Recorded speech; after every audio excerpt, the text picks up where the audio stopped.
Hello, in this video I'm going to show you how you can assign ringtone to contact on your OPPO A98.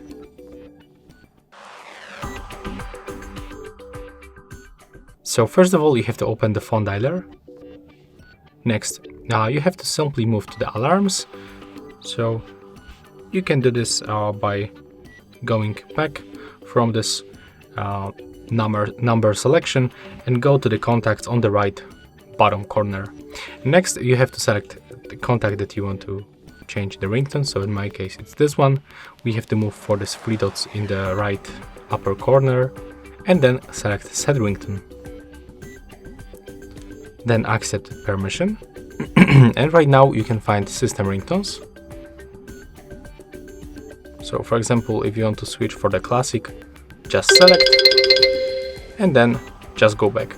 If you want to set custom ringtone, just open this feature one more time and select custom from our devices. So right here we can find all music or recordings files that you have on your device. Then simply tap on it once and it will be selected. So that's all for this video. Hope you like it.